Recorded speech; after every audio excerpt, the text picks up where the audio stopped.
Et nous démarrons du coup ce cycle avec la justice qui nous interpelle, puisqu'elle nous regarde avec ce regard franc, direct. On remarquera que c'est le premier personnage à nous regarder droit dans les yeux. Elle interpelle, elle a une lucidité, elle voit les choses avec objectivité. Il vaut mieux pour la justice.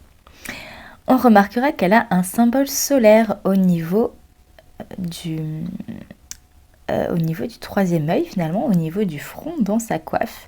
Donc, on remarque que son énergie est mentale. Donc, la justice possède des grandes capacités d'analyse et d'intelligence.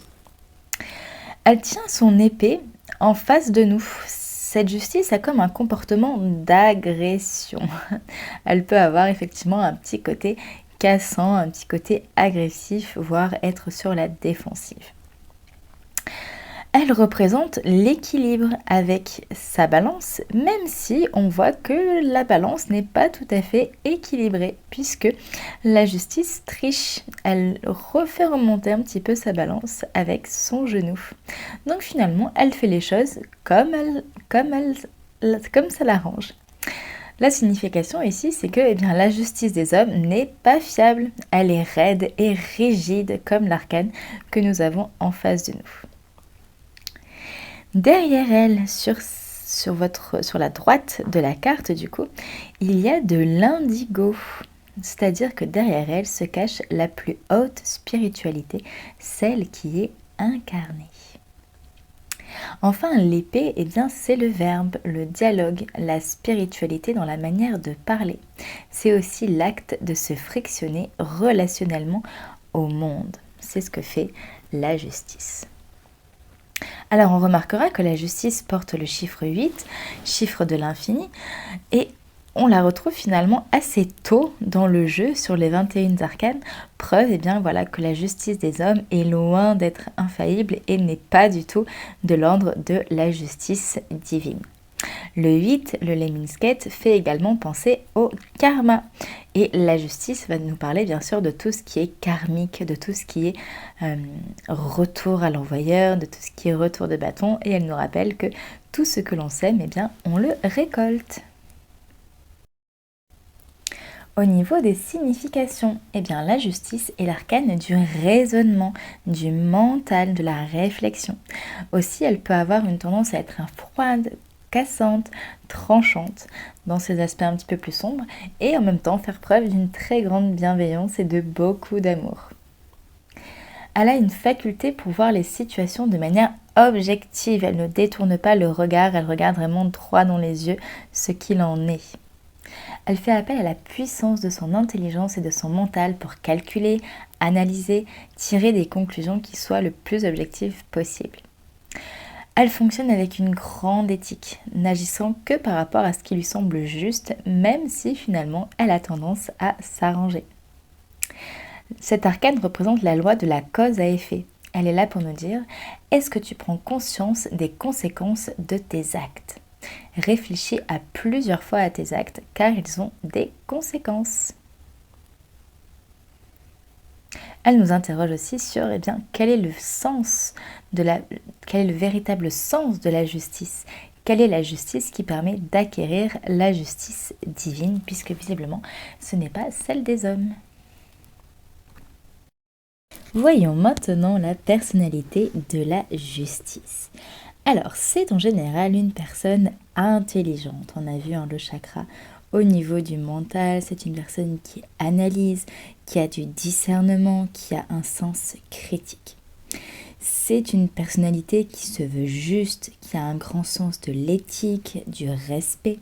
C'est une personne qui est raisonnée et raisonnable et qui a une tendance à être assez sérieuse, même assez rigide. On voit qu'elle est quand même bien raide, bien droite. C'est une personne qui est quand même bienveillante, qui peut être soucieuse, qui a le souci du détail et qui peut être pointilleuse. Elle peut avoir un caractère autoritaire, voire cassante. C'est en tout cas une perfectionniste qui peut avoir une tendance moralisatrice. Elle peut représenter des juges, des juristes ou tout ce qui est lié tout ce qui est lié à l'administration. Dans tous les cas, elle est dans une recherche d'équilibre et veut satisfaire le plus grand monde et a le sens bien sûr de la justice. Les parts d'ombre de la justice. Que se passe-t-il quand cette justice est vécue de manière négative? Eh bien, à ce moment-là, elle devient cassante, elle devient rigide, raide. Elle peut être intransigeante, voire agressive, principalement verbalement, avec cette grande épée qui représente le verbe, la parole, les idées, les pensées. La justice peut également avoir un surplus de mental et du coup créer un émotionnel qui va être bloqué. Les pensées vont être bloquées aussi sur certains sujets. Elle peut être figée sur sa manière de penser, sur sa manière de voir le monde. Il y a une forme de stagnation mentale. La justice peut parfois vouloir avoir raison, en tout cas dans son aspect négatif. Il y a comme une forme de cloisonnement. C'est selon sa manière, selon comment elle pense, sinon ce n'est pas valable. Ensuite, il y a un rapport avec tout ce qui est injustice, qu'elle vit expressément vraiment très mal. Il peut y avoir des rapports conflictuels aussi avec l'extérieur, d'où l'agressivité verbale. Elle peut avoir un perfectionnisme énorme qui peut même devenir bloquant. Si tout n'est pas parfait, alors elle ne passe pas à l'action. Elle est la reine de la critique. Elle juge également les autres, mais surtout elle-même.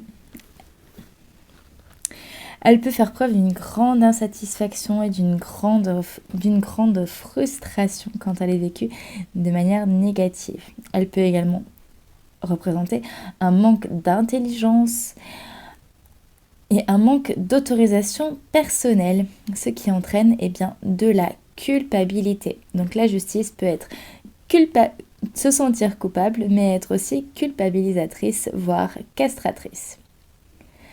Elle a aussi un profond sentiment de colère lié à un sentiment d'injustice ou d'irrespect, dû à sa trop grande éthique personnelle et à sa vision, à sa manière de voir les choses, à sa vision personnelle. Donc si on ne respecte pas sa vision, eh bien ça peut vraiment la mettre en colère. Pour les mots-clés, dans la version positive, nous avons équilibre, intelligence, logique, déduction, éthique, les lois, les règles, la rigueur, l'objectivité et le karma. Pour les points de vue, les mots négatifs, nous avons le perfectionnisme, l'intransigeance, le manque de souplesse, la dureté intellectuelle et verbale, le manque d'objectivité et le déséquilibre.